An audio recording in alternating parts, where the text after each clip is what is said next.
finding another job. Because you're not going to hire the machinist to do very many things that aren't related to specifically working with machines, which means your opportunity is highly limited. Exactly. And some of the machinists, actually, funny you mentioned, some of the machinists are complaining that as General Electric's power business declines, there's less jobs for this machinist who took pride in his work, and maybe his son can become a machinist. Right. Someone who took, Right. It's clearly highly skilled. Right. Skilled and very specialized. Right. So the interesting thing is, can the lower level laborer afford to buy the products that he's producing? That would be a good benchmark for the growth of the economy all across the board. Right. Can't afford to buy what they're making. I think, and is it useful? I think some of the policies are similar to what happened during the Great Depression, where it was so busy trying to spur business, fixed investment. A bunch of auto companies expanding, but then nobody could afford to buy the product. So should you grow the consumer base or try to spur business, fixed investment? Yeah, that's the question. Now I got an opinion, but I'd be interested to hear what you said. Amazon pulling out of New York, was that bad or good? I got my opinion, but you can get Short term is bad. I think you have some people who had their own self interest. A bunch of real estate people who were very upset about that. Mm-hmm. Can the government replace those jobs? Who knows? But I know that a lot of job growth in Northern Virginia, but it's also coming at a cost of Amazon pay taxes. What jobs did they replace? Those jobs they didn't exist. Okay. They were theoretical jobs, so there's nothing to replace. But I think people are looking at the lost income from all this these theoretical buildings going through the price of real estate going, and the real estate brokers upset. And I found it who cares? I found it interesting that Amazon left. I thought it was interesting because the question was, who would it create jobs for? Amazon's not hiring your typical. I didn't track entirely what they were bringing in. Right. If it's Amazon, the tech company, bringing in programmers, that's a hugely different thing than Amazon, the warehouse, bringing in stockers. Right? And so who is Amazon bringing in? Who are they creating jobs for? What opportunity does it create? Right? I think New York is fairly saturated for programmers. I think programmers in New York City have lots of opportunity. Right? I think the opportunities that's needed, if it was a warehouse, if it was the next biggest warehouse in the country, that would have been a thing. Right? I think that might have created a lot of opportunity. But if they're bringing in their server farm, with the people to maintain the server farm, then does that really create true opportunity? Because all you're doing is hiring college grads from other cities to move in and drive up rent and drive up all of it. So I actually thought that there were legitimate reasons for objecting to it if the perception is Amazon's bringing in highly paid tech people, a lot of them imported from other countries, because we have issues with finding enough people with engineering and programming and all of those sort of backgrounds. So the likelihood is, if they're coming in, again, I didn't track where they were bringing in the job, but if they're coming in at the tech company Amazon, right, then they're not helping New Yorkers. They're not helping your run-of-the-mill New Yorkers. They're importing labor from other places, which is doing nothing but driving up costs. It's just more of the distribution of what's going on in one place. Right. And not only that, the expense of the middle class taxpayer, because they're still getting fire, streets, cleaning, Yes. blah, blah. And They're paying getting the taxes. services, but they're not paying, they're getting tax abatements or tax forgiveness. Right. And that's costing somebody something. Yes. And that's the person that owns the house next door or something. So that's a bad scheme. Right. So how does New York fix? You got a big problem with night shift, right? The New York Housing Authority, Yes. and we've got a growing homeless population, which is really bad. To me, it's like I haven't seen it like this bad with subways on the streets since like the '80s. It's horrible. Yeah, You just don't see the burnt out cars anymore. That's Yeah. So how do you fix it? So it's like Well, I think the main thing is we got to look at unearned income, first of all. Unearned income should be heavily taxed. And so what I wrote about, and I wrote a recent article about affordable housing, and I just say, but would it go to housing? wait a minute, now, listen. We have, if you look at the initiatives in this country, it's all about raising the rent. And that's really secondary to lending, because everybody's always maxed out. Whether you're Harry McLaughlin, who had couple of $2 billion buildings, hedging those against buying another one, and he went bankrupt, right? So whatever your game is, you buy, if you're a little guy, you buy a fixer-upper, you fix it up and you raise the rent. So the whole thing, the whole initiative is about raising rent. And so we talk about affordable housing. Those two are contraindicative, number one. Number two, when we look at if you look at, just a quick segue, there was a fellow named John Locke, have you heard of him? Yeah, right. John Locke wrote Life, Liberty, and Property, and Jefferson wrote Life, Liberty, and the Pursuit of Happiness as well. Life, Liberty, and Property, when John Locke wrote that, he distinctly said, not land, but the result of your efforts. So your property is your efforts. So I would say that the wage tax should go way down, and what we have produced, those taxes should go down. And what is here that we did not produce is the land. So the land rent, and as a real estate appraiser, we used to appraise a property, and we extrapolate the building out, that's capital. We extrapolate it out, we figured that's the land rent. Now in a city, you got 9 million people, that makes the land rent go up. That should be taxed higher than it is, and the tax on wages should go down. Right now, you make $1,000, you're paying $250 in tax. But the guy that owns the big pieces of land, he's not paying much in tax, and he gets a tax abatement. Mm-hmm. So if you look at it one step further, let's say a little piece of land, I can build 10 units. I'm oversimplifying. So I can build 10 units according to zoning, but if you make it affordable, we'll let you build 14. So you're increasing the land value 40%, and you're not paying taxes for 40 years. Okay, that's a flaw, and that's revenue. That's the Real Estate Board of New York. They pay a lot to the campaign elections of some of our governors and mayors, for example. So there's one idea. They debunked the SRO. I remember as a kid there were movies about SROs. Now that was an SRO. This is going to answer to your question. There were hundreds of thousands of SROs that were debunked because revenue wants everybody to live in $1 million house and let the taxpayer pay for it if he can't afford it. But there used to be the little rooming house. There are hundreds of thousands of them, okay? So now, if you have that, they penalize you and they raise your taxes. More than you can believe, more than you can afford.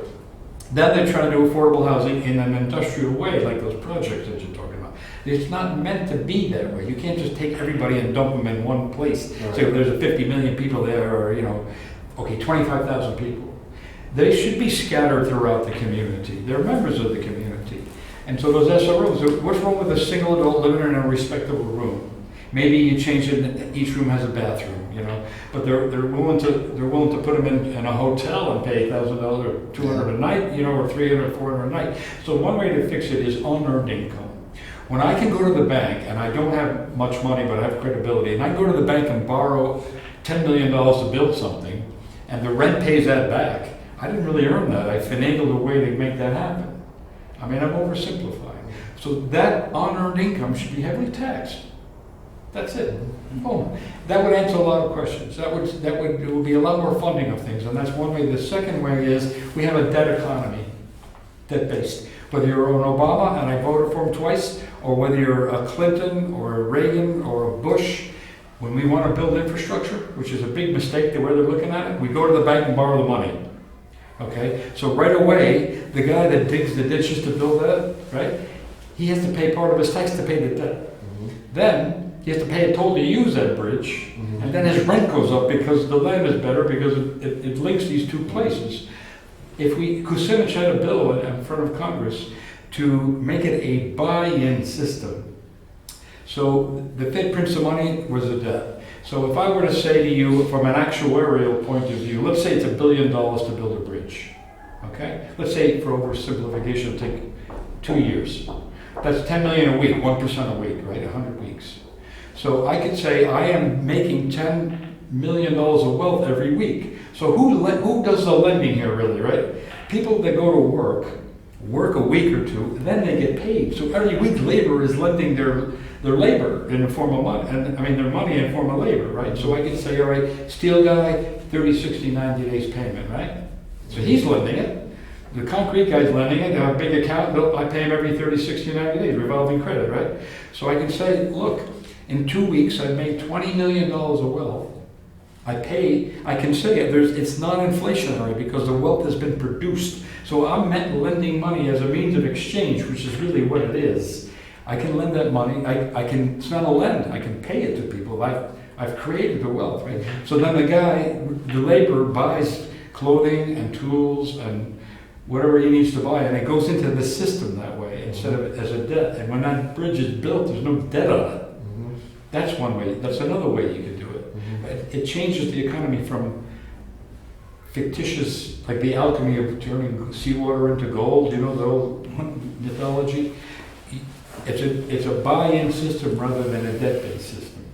Right now, the debt-based system is equal to the gross national product. He's got to run for mayor. Yeah. You got to run for mayor. So let's The politicians are hard to control that. I De don't. Blasio is like term limited. So let's segue to This merits, As merit. So let's segue to the Operation Varsity Blues, which is kind of similar to when we look at who can afford to go to elite colleges when they're raising the price of entry by making donations or either bribing some people to bribing a fixer to help them get into certain schools. But at the end of the day, these slots for elite colleges the price is either going up or the slots are becoming more limited or becoming fewer and fewer because people are figuring out how to game the system. So let's make a segue to that. So we'll start with Akil in terms of what do you think about the college admission scam? What does it say about the cost of college or the ability for certain kids to get into these elite schools? Nothing. It says nothing. It says it's more actually about the economy than it is about college. It's not a college admissions scam, actually. It played out in college admissions, but it could have been in race car driving just as easily. People with wealth can buy their way into things. The only question is, what are they buying their way into? What access do they have? Things of that nature. So I think that this was an example that played out in the college arena, but it was a bribery scam. Actually, there were no charges that were brought that were related to college. All the charges were related to fraud, wire fraud, mail fraud, bribery. There was nothing actually related to college at all. It just happened to be in the college arena. Okay. Now, I do think it brought to the sensational nature of it, brought additional attention to the college admissions process. That's right. Which is broken in and of itself, which is not broken, which is problematic. College admissions in this country has been problematic forever. College admissions in this country started off largely as rich, privileged children of aristocracy going to finishing school, where a certain set of private high schools took a certain set of boys to Harvards and Yales of the world. And so that system hasn't really changed. It's expanded as more and more people are going, as public education, so as K through 8 became the standard of public education, and then it expanded to high school, the number of people looking for higher education starts to grow. Well, we've reached a point where a large volume of people are on the way to college, right? The baby boomers had all their kids. We have a whole bunch of kids trying to go to college. The number of students going to college increased significantly. The number of seats in college did not keep pace.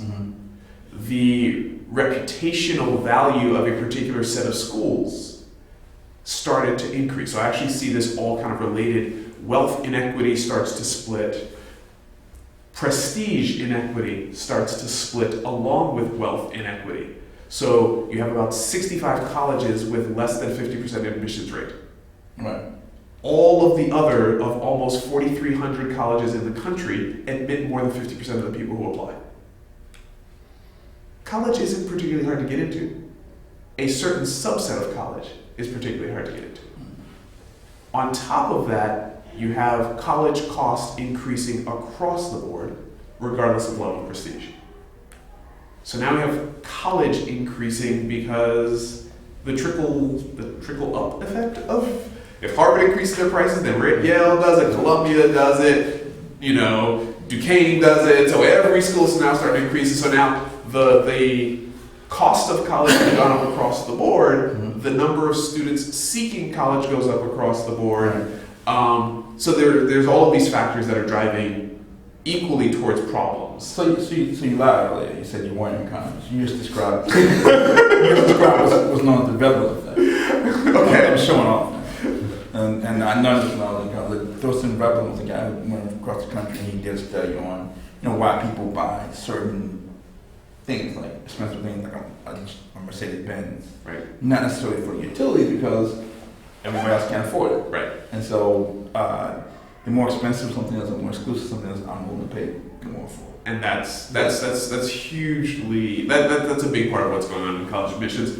A lot of it's driven by reputation. Mm-hmm. Like if you Google New York Times, I think I looked up who was it? It was the University of Illinois system as writ large. If you look at Google News, there are about 1.6 million hits. If you look up Harvard, so a statewide college system versus one school, Harvard has 7 million news hits. Right? So that alone kind of tells you what's going on. The conversation is being driven by a small subset of schools that have an outweighed influence on this process. And so you have the rich getting richer and the poor small colleges that are tuition driven that don't have a $3 billion endowment are closing. Right. 3 or so colleges closed already this year. So, and that's because they don't have enough students to fill the seats. So the narrative of college being more expensive or all of those sort of things is partially true. Right? And I think that's the challenge. And so you have the folks with millions of dollars to throw around to get into college seeking a particular subset of schools and only that subset of schools and doing everything they can to get in and exploiting, the college admissions process isn't cut and dry. There are lots of donors and boosters and people with their names on buildings who didn't do anything illegal, but their children somehow miraculously got it. Right? But the Operation Varsity Blues exposed the people who took it all the way and actually paid to find illegal means of entry. Not illegal, but whatever you want to call it, illegal, morally reprehensible, whatever it is. I had a couple of questions for you. One, this guy's a singer, right? He's helping these kids. Either he's taking the test for the kids, or has it made your industry of preparing kids for tests, has it given it a black eye? And the other question when I look at, like, for instance, Felicity Huffman and William H. Mason, some of the people who got their kids into college, it's almost like, what makes them so special? It's like, what makes them special versus somebody else's kid who wants to go to? What have these people done to deserve it? So the same thing with, like, I look at when we're talking about some of the companies going public, Lyft, Snapchat. There's some Girl Scouts in Des Moines, Iowa, who make more money than Snapchat does. So why does society put so much value on Evan Spiegel? It's the same thing. It's the exact same thing. Evan Spiegel. This is what people complain about. Evan Spiegel, the CEO of Lyft, the CEO of Uber, they don't make money. Why aren't we investing in the Girl Scouts or someone with a lemonade stand in rural Kentucky someplace? Why is Evan Spiegel getting valued more? It's getting attention. Perception. It's the perception. It's the exact same thing in the college. It's a lobbyist. It's the same thing. Right. It's the same. It's the same reason that that anybody hires the glossy, shiny thing or buys the Prada shoes, right? Colleges. Well, there's a few different things that are factors in college admission, right? One, the more prestige they gain, the more value they gain, right? Bond ratings, all of those sort of things matter to these businesses. Mm-hmm. So if I admit the child of an actress and they wear my shirt on TV and I can gain prestige, or this child whose parents are wealthy and successful, right? The next Kennedy kid. That's right. they're going to do okay, no matter where they are. He could be a crazy drug addict. The next Kennedy kid is probably going to be a judge somewhere. And when that kid says University of Mudlick now has a tick in admissions. So there's value to admitting these name brand people. But these people's crime, it seemed like their crime was just like, okay, the price to get your kid into a college, right? If he can't pass the SATs, or if he just doesn't want to go there, he's not ready for college. He doesn't want to go, but you're gonna make him go anyway. So what's interesting is that you started wrong. You keep starting the whole process wrong. There is no price to get your kid into college. If the process works properly. What I'm saying is that the price to get my kid into a college that doesn't have the high school grades or the right SAT score. Maybe I have to put my name on a building. Maybe that's going to cost me. Well, let's cost me $4 million. Well, let's also frame that right, because that was wrong too. But seem like what these guys are doing is they're trying to get the same benefit for the $4 million wealthy donor by still paying $4 million by paying $400,000 to a. But what you're ignoring is here's how it works, right? Every college admits a range of students. There are no cutoffs at most schools. Okay. Most schools aren't saying this number or you're not getting in. Most schools are admitting a range of students. Now, in some places that range is narrower than others, but there are no absolutes. Think about this. You think every kid on Harvard's basketball team, on Harvard's lacrosse team, has perfect SAT scores? No. You think they have great grades? The kid who's been doing crew at 5 a.m. in the morning for the past 13 years, you think he has great test scores? No, but Harvard needs some crew kids. So they're going to be like, okay, your SAT score is a little bit low. That's okay. You can row through. You better row. Right, you better row. Yeah, right, so it keeps the barrel base in the same place too, because the Harvard, not my father's family went to Yale from generation after generation. They got a $40 billion fund. Right, $40 billion. Absolutely. And so that business, that stays in the family. Yes. And that's the Yale family. And that's part of, so there's multiple pieces of this college admissions process.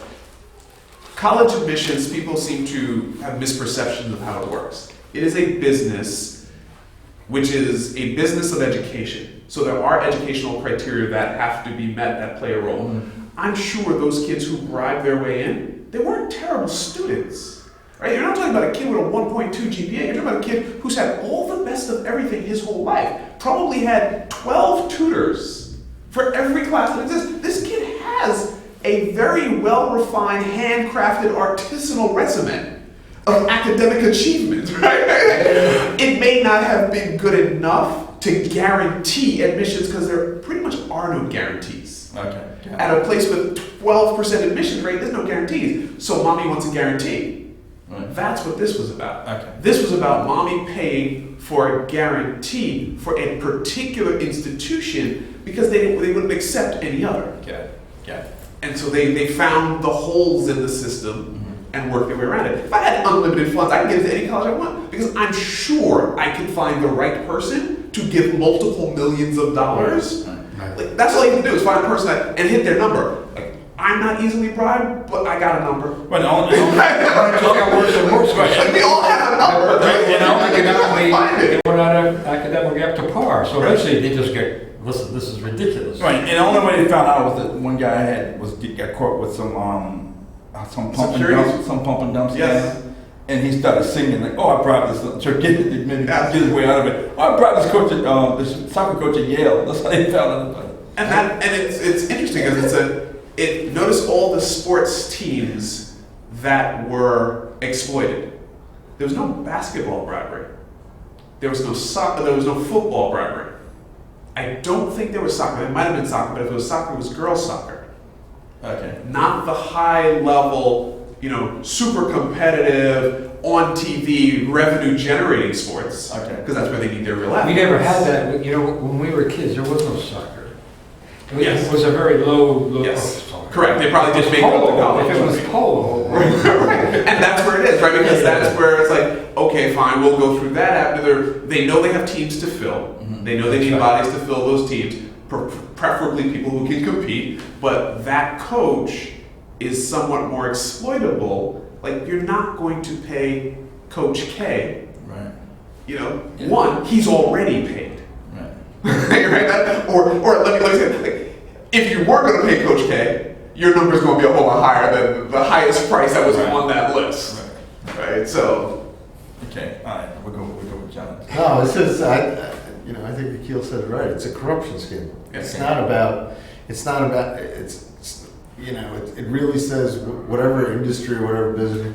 What amazed me was here they're bribing people like $500,000 to get their kids into a school so they can pay $250,000 tuition. I'm like, the math doesn't add up. And some of the schools weren't even that, UCLA, they're not that hard. It's like, I mean, UCLA is tough to get into volume. They have maybe 100,000 applications, something crazy. So it is hard to get into. Now, is this the Common Apps form? Because it used to be, in the 20th century, for those of us who applied, every app was, you'd have to fill it out, and then it was a lot of work. Many schools are on Common Apps. And then it was like, now it's the same, it just seems to me, because my wife and I put, 5 of our children into college, but it seems like the same 10,000, 20,000 smart kids are applying to the same elite schools you're talking about. That's like what's 20 happening. of them. And, I've had friends who's, said that they were talking to the admissions director at Princeton. They said the same 1,200 kids they accept every year, they could accept 6-7 times that many, and there'd be no difference in the overall quality of the class. Correct.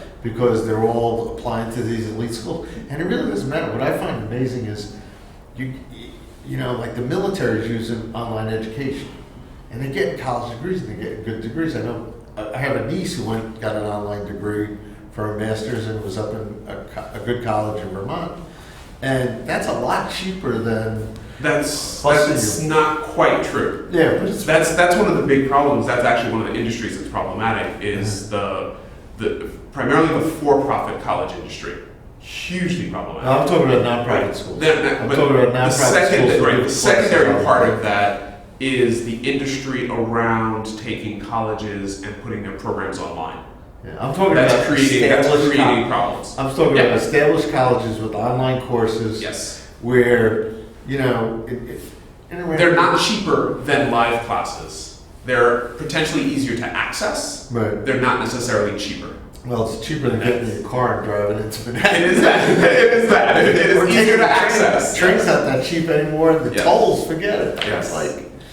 So I know that the University of North Carolina, they have like supposedly a phenomenal online MBA program, and they've kind of like pioneered that. Yeah.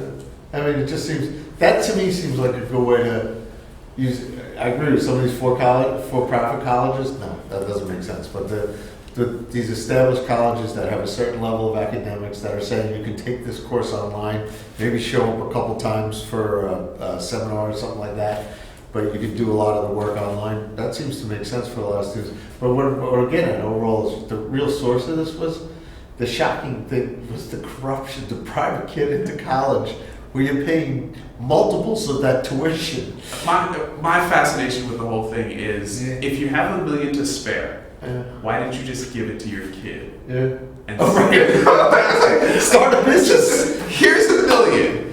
Go work it out. Yeah. Like if I had $1 million runway, I think I'd be okay for life. Yeah. It's like $1 million cash and private school education at $40,000 a year for how many years? I know that happened for all those children. Right. And that wasn't somehow enough. I think one of the kids just didn't want to go to college. Yes. My kids would have gone, they would have taken the money gone around from the market. There's so much you can do with $1 million cash to play with. Yeah. It's fascinating that, and there's something around the psychology of, I need to have that credential from that particular institution, and it's worth X amount of dollars. I mean, think about the person who's been exposed as sort of the highest paying person, somebody from China paid $6.5 million to get into one of these schools. And I don't believe it was like a Harvard or a Yale, where, okay, maybe there's some justification for that degree because Harvard and Yale, those degrees travel the It's the old oceans. boys network. That's it. It's fascinating. I mean, Bennington is a great college. It didn't have to be Yale. Right. There are lots of really good colleges out there. Yes. But the prestige attached to some of these schools that created this demand. And you can see it because they want their children to go to school, a certain class of children who are in their social spheres and will get jobs in those social spheres. So, which really exposes some of the problems, because when you look at these colleges, the average family income at somewhere like University of Chicago, no, actually I looked up Northwestern the other day, the average family income is about $177,000 a year. yeah. The average, right? Like, and they have more students from the top 20% than, they I'm do saying, from the bottom. it's the power base Yes. in the So- same network, Yes. Yeah. And so when my son gets called by the University of Chicago, he didn't want to go there. Then the coach called him like basketball. I'm like, what's the matter with you? He didn't want to. No, he ended up going to Drew. It's like, he still went to a good school, but I was like, Chris? chilled right. That's it. I mean, I interrupted a few times, but that's it. It's like a lobbyist, Well, I compared in my book. I compared colleges in some ways to like AAU basketball. Like that some of these colleges, it's almost like like you said, they were businesses, Mhm. and are they acting in a for-profit manner in some ways?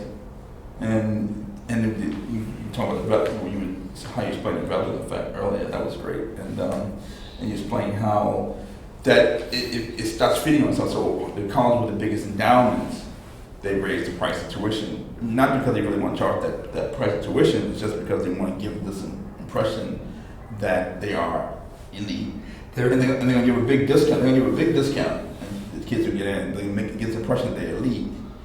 And then the smaller schools who don't have the bigger endowments may have to spend money may have to go out and build a Hogwarts-style building, may have to go and offer filet mignon 3 days a week to compete with the college with the bigger endowment. But when they do it, they're going to raise the price of tuition.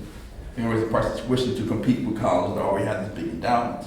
And so when I was in college, I just went to college, so it's always popular to complain about the dining hall. Yes. And so if you didn't want to eat the dining hall, you could go out. Mhm. It was kind of a la carte. If you want a wellness center, a fitness center, you can go pay for a fitness center. Now it's kind of like it's kind of like built into the tuition, and then they raise the price of tuition to compete with the bigger colleges. So they're acting in a for-profit manner. I think you should tax them like real estate developers and tax them like fine dining I establishments. mean, the other part of this that is a factor is funding for public schools has decreased significantly K through 12, right? K through 16, right? State funding for Yeah. public colleges has significantly gone down, right? So the cost of operating a university has probably significantly increased. So, and they're getting less state funding for this. So they're paying more of that Okay. operating cost with their own tuition, Okay. right? So there are a multitude of factors that are playing into the education system, creating problems for running it, right? It's just, you have to pay your faculty more because of inflation. You have to raise prices to cover the lack of funding from the Senate. You have to do all of these other things, and now it just becomes a perpetuating cycle. Right. So it's not a simplistic answer. It's not all the lazy rivers and the things that folks like to talk about. Those things generally are the minority, not the majority of the effects in this system. But the cost of college is, it's almost like an inelastic good in some ways that people feel like you can't afford not to go to college. Yes. It's rising and won't stop. Yes. And that's The net effect for a student going is more expensive. That's a problem. And a motivating factor of those colleges trying to up their image is what the income is going to be of the person. And if you look at it, it's the degree, the masters in finance or business management, the people that make the most amount of money. And I don't want to keep being redundant about saying that it keeps the power base in the same place, but it does, because that's the control the money system. And if we get back to that basic, you just blur your eyes and see what are the key factors that are controlling, whether it's the national economy or the banks or the Fed. It's the people that graduate from those schools. And they get those appointed, they get those jobs, and they make that kind of money. And so the colleges with the biggest endowment, they were hurting financially. But are you- in 2008, because they're down way down. Then you have Barack Obama, who went to Harvard and Columbia. You have Janet Yellen, who went to Ivy League school. You have Ben Bernanke, who went to Ivy League. Bush went to Yale. And they said, we're going to raise the asset prices. You think they didn't know they were going to help? They were helping Harvard and Yale and these schools with the biggest endowments? Of course. But here's the question. Are they taught to be free thinkers? I don't believe they are. They have to follow that MO. And I think that the most people that can give the most are the people that are more free thinkers. You know, you find out things for yourself, you question things, Right. and then you find your own answers, but you're given the tools to do that. Okay, so we got 5 minutes. So 5 minutes. So this has been lively. I feel like I've been in like a boxing match here. No, it's not that bad. But so any parting shots? No, I mean, I think that it's all out there. It is what it is. It's all a matter of, to me, it's just all a reflection of the problem of income inequality. And it's not narrow to income, it's college access, it's all of it, right? It's the inequality and the increasing inequality in this society. Right, and undoing it, is that socialism? Or was that just... I don't care what you call it, Or was just that, undo it. or was that... I don't care what you call it, communism if you want to. That's the cute part. If it undoes it, I'm good. That's the cute part that I think that Jamie Dimon and you see some of the hedge fund managers going, well, we think there's something wrong with capitalism. Nothing wrong with capitalism. It's what, maybe what we have now is not really capitalism when you are picking the winner. So, John? Well, I'm more now. Unfortunately, you're right. A lot of things aren't equal, but the one thing that I think we'd all agree on is people should have an equal opportunity at things. Mm-hmm. And if you get an equal opportunity, then we live in a meritocracy where I'm not going to play center for the Lakers. It's not going to happen. I don't have those skills. That's unequal. That's unfair. But on the other, I would like to, but I couldn't. But it's like, but in the meantime, I'm not seeing it like this. You might be able to. Yeah, you're right. You're right about that. But it's like, but in the meantime, it's like if you get equal opportunity, and that's what you're saying about, like we phrased that question about free market capitalism, because you want a certain amount of freedom, you want a certain market to run the things, but the scary part is I never like being told by the government to do things, and it's like I just kind of like when you were saying about John Locke with the freedom of property. It's like it's not communal property. It's like you got and people who work hard should be able to benefit from that work. It should be a meritocracy. Yeah, it should be, but it's not in a lot of ways. And the good part is, I think things are going to get more free, but you just can't take anything for granted. So there's a tight hold on it. Yeah. So I think I started, even though I'm the last person, but it's people of privilege, and that privilege is it recompounds itself. Mm-hmm. That people are not going to be part of that club unless you're not a free thinker. You have to play the game. So you could be that one person that came out of the ghetto and became a rich guy, but you're still playing the same games and having the same benchmarks of success, whether it's the big Hamptons house or a Ferrari or whatever it is. Mm-hmm. I don't believe people are taught to think. So when you say, can you repeat that one more time? When you say someone who may grew up with lesser means is still trying to measure himself by somebody else's standards. That's right. And there's you have to work within a system. We have a financial system, for example. Interestingly enough, the Federal Reserve Act and the IRS Act were the same year, 1913. And there's a theory that the IRS is merely the police force for the Federal Reserve, because the way our system is a borrow-in system, they print the money. It's not based on your grandmother's savings. And it's the colleges that promulgate financial degrees. They're the people making the most amount of money, and they control it. I think, for the most part. I think, like I said earlier, I think this is sort of the statistics kind of seem like it's playing out that this is similar to Jimmy Carter's economy. I think if the economy turns it down, which I think it will if they cut off the stimulus, I think if we're polarized now, imagine how polarized we'll be if there's another recession. I made a prediction: 2026, Okay. the meltdown. Imagine how polarized we'll be if there's another recession. It's going to be all hell could break loose. But You gotta be an optimist. You gotta be an optimist. Okay, good. But anyway, so that's Trump and the global economy. Trump and the GE kills the varsity blues. Thanks a lot. This has been lively. So our next event will be August 15th. We're gonna tackle, Akil's gonna tackle the student debt crisis for us, and we're gonna all take notes. All right. Thank you. Nice to see you. Nice to meet you. It's good. Akil, nice to meet you. Where were you to help my kids when they were It's around somewhere. That was good.